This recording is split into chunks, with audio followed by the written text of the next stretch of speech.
Et au cours des premiers rapports sexuels, on est contaminé, entre guillemets, par le papillomavirus. Et ce papillomavirus, il va disparaître dans 90% des cas.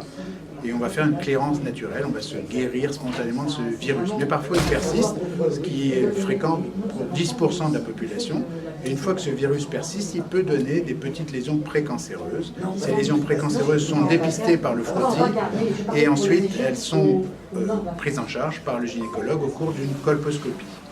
Et donc, ce papillomavirus, la plupart du temps, disparaît, mais quand il persiste, il peut donner des lésions. C'est pour ça qu'on fait un frottis. C'est pour ça que quand le frottis est anormal, on fait une colposcopie et des prélèvements, et on surveille ces lésions.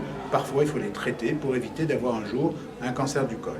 Entre l'infection et les lésions précancéreuses, il y a une dizaine d'années, et entre les lésions précancéreuses et le cancer du col, il y a une dizaine d'années. On a donc 20 ans pour dépister, traiter, prendre en charge.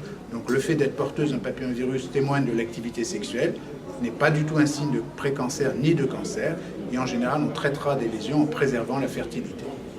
Mais l'HPV peut être à l'origine d'autres cancers, professeur. Alors l'HPV peut aller à d'autres niveaux, il peut atteindre au niveau du vagin, pas seulement le col, l'utérus, mais le vagin, voire la vulve, voire aussi parfois l'anus, et plus rarement encore pour l'amygdale, l'ORL et les cancers de l'amygdale, qui sont très rares, mais qui peuvent être liés dans 15-20% des cas au papillomavirus, qui est le même que celui de la sphère génitale.